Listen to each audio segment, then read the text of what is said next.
وَلَقَدْ يَسَّرْنَا الْقُرْآنَ لِلذِّكْرِ فَهَلْ مِن مُدَّكِرٍ۔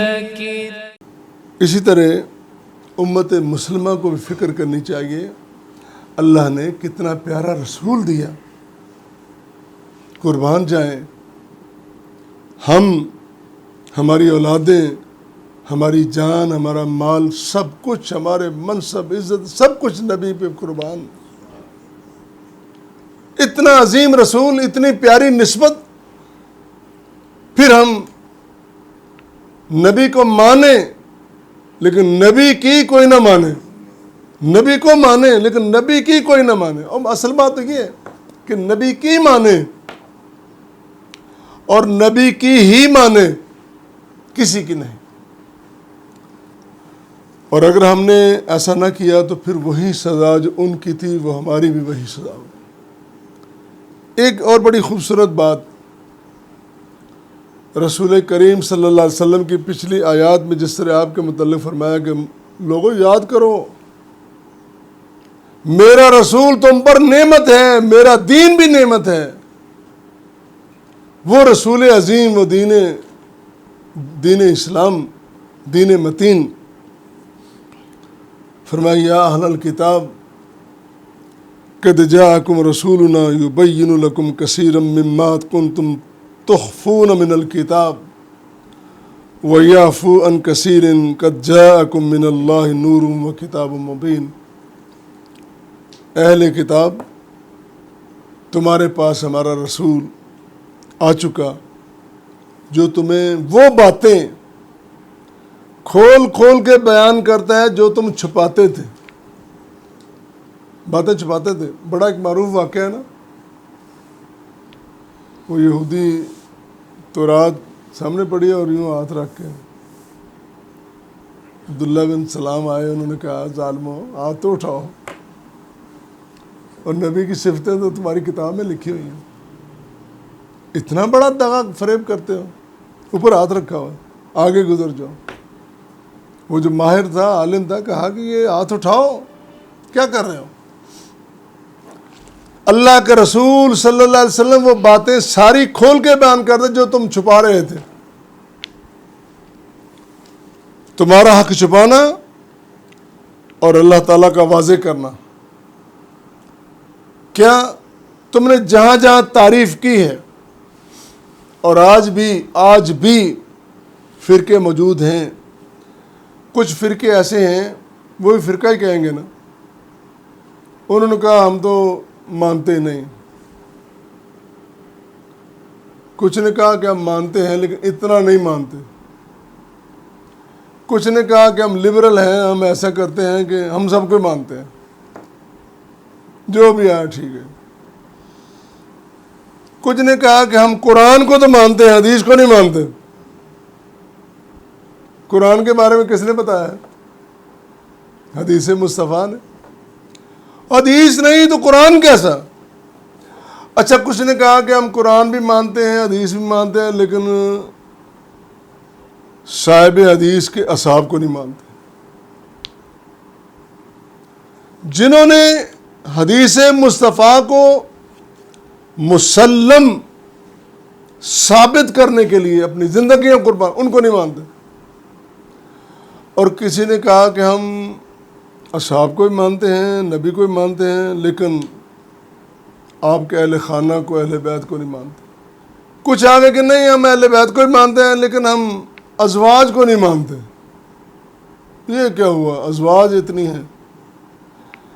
کچھ نے کہا کہ یہ ہو ہی نہیں سکتا کہ نبی کی بیٹیاں ہوں، ایک ہی بیٹی تھی، یہ بھی عقیدہ بنا لے۔ یہ کیا ہے؟ کیا کر رہے ہو؟ اصل میں اگر قرآن پڑھو تو پتہ چلے تمہاری سوچ ہے کیا۔ قرآن یہ کہتا ہے کہ جب تم نے پختہ وعدے پورے نہیں کیے، ایفائے عہد نہیں کیا، عہد شکنی کی، تو میں نے تمہارے دلوں کو سخت کر دیا، تمہارا چلن ایسا بنا دیا، تمہارے اندر میں نے مخالفت پیدا کر دی، اب فرقے لڑتے رہو گے۔ میرا امام بڑا ہے آپ کے امام سے، ان کا امام آپ کے امام سے بڑا، آپ کا ان سے بڑا، وہ فلاں امام وہ بہت بڑا ہے۔ جتنے ائمہ کرام ہیں، جتنے بھی فقہا، محدثین، مفسرین، جتنے بھی ہیں، وہ سارے ہمارے سر کا تاج، آنکھوں کا نور ہیں۔ انہوں نے دین کے بارے میں محنت کی ہے، انہوں نے دین میں آسانیاں پیدا کرنے کی کوشش کی، اور اصول یہ ہے اگر کوئی نیک نیتی سے قرآن کا، حدیث کا، اس کے اوپر جب کوئی اجتہاد کرتا ہے، استنباط کرتا ہے، قیاس کرتا ہے، غلطی بھی ہو جائے، اللہ تعالیٰ اس کو مجرم نہیں بناتے، کہتے ہیں تیری نیت ٹھیک ہے، غلطی کی ہے نا، جا میں تیری غلطی کو بھی رنگین بنا دیا، اللہ کہتا ہے۔ اللہ تعالیٰ نے ان کو معاف کر دیا، اب ہم ان کو ہدف تنقید بھی نہیں بنا سکتے۔ یہ بھی ایک نقطہ یاد رکھیں، ہم ائمہ کرام کو ہدف تنقید نہیں بنا سکتے کہ فلاں امام نے یہ کہا ہے تو لہٰذا وہ تو گیا نا، معاذ اللہ، نہیں۔ سب ائمہ کرام انہوں نے دین کی خدمت کی ہے، اجتہاد کیا ہے، اور مجتہد کی ایک شان ہے، اس عظیم شان کے مطابق ہم ان کو سلیوٹ کرتے ہیں۔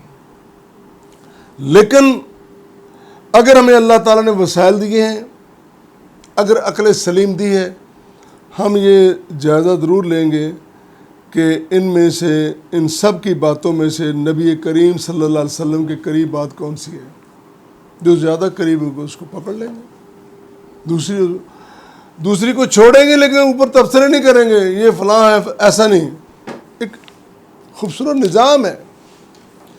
ایک اور بات یہاں پہ،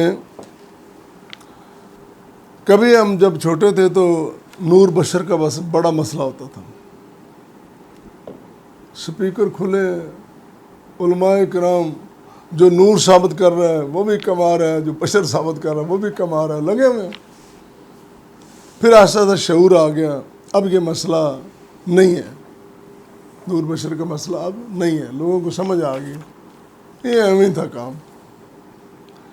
لیکن قرآن نے کہا ہے، اور کچھ اصحاب الرائے نے جو رائے اختیار کی ہے اس کی میں تھوڑی سی وضاحت کر دیتا ہوں۔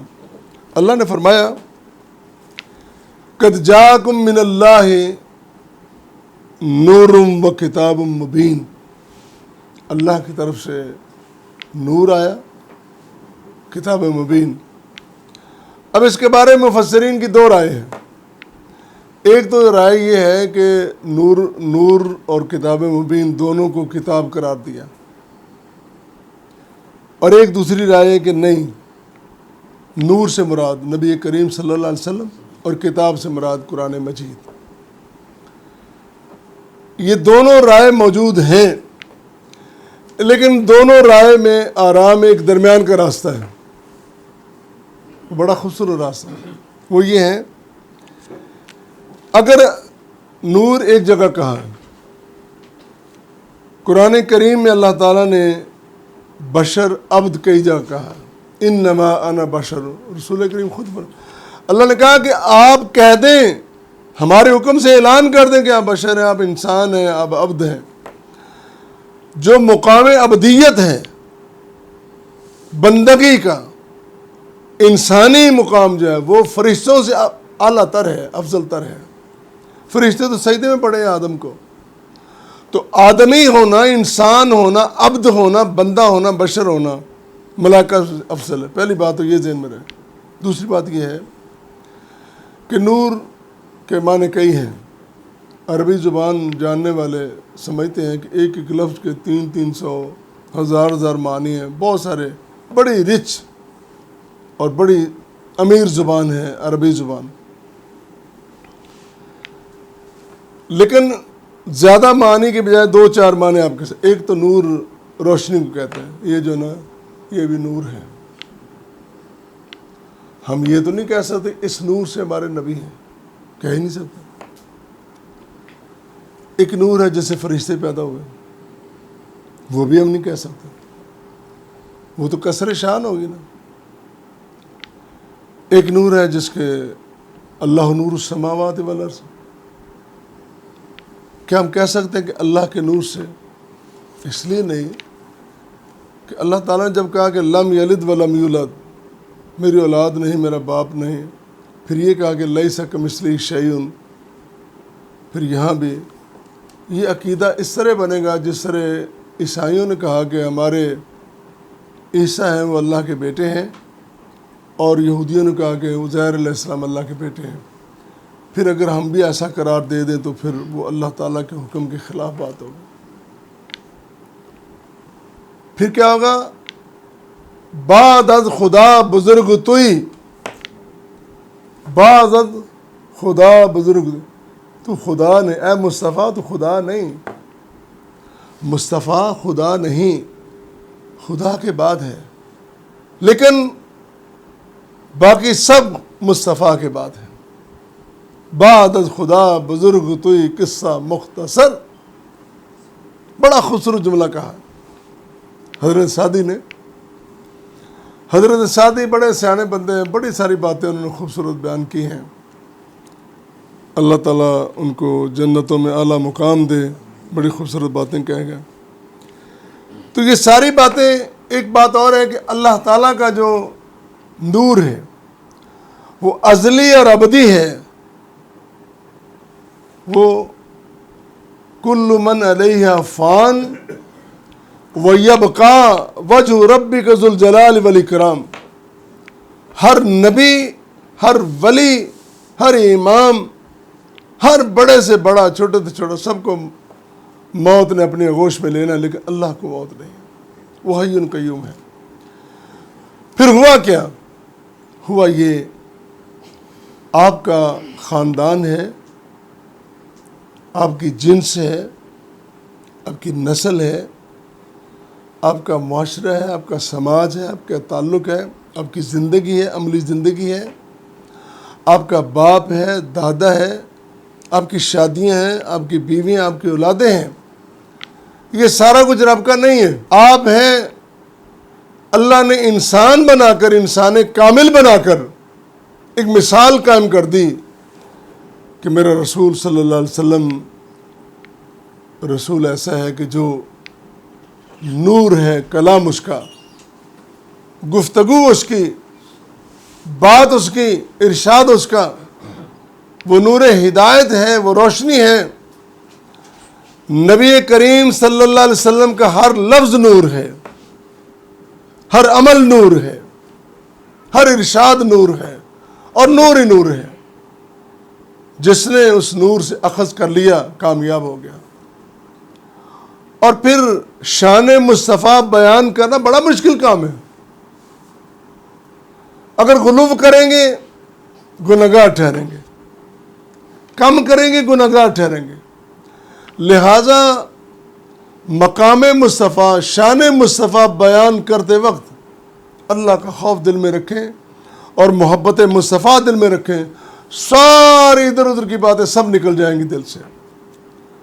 اللہ ہمیں کما حقہ نبی کریم صلی اللہ علیہ وسلم کی اطاعت، سمع و اطاعت کی توفیق دے. آخر میں ساتھ یہ بیان بھی فرما دیا اللہ نے. اگلی آیت 16 نمبر آیت جو ہے، فرمایا یہدی بہ اللہ من اتبع رضوانہ.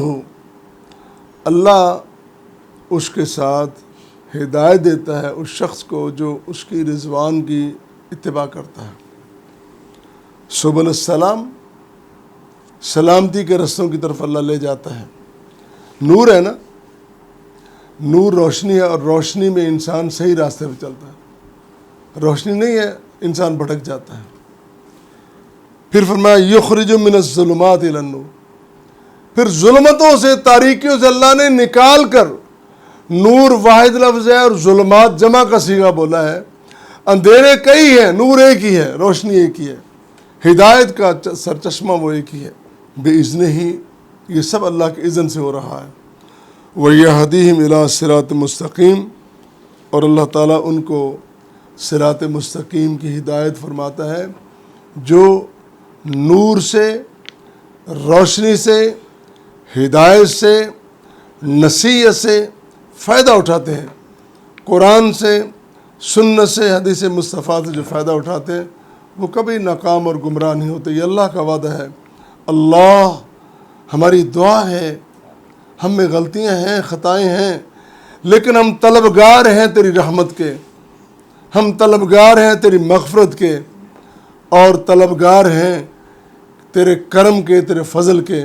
تو عطا فرما دے اللہ، تجھے تیری کریمی کا واسطہ ہے، اپنا کرم فرما دے، ہم سب کو دنیا و آخرت میں کامیاب فرما دے۔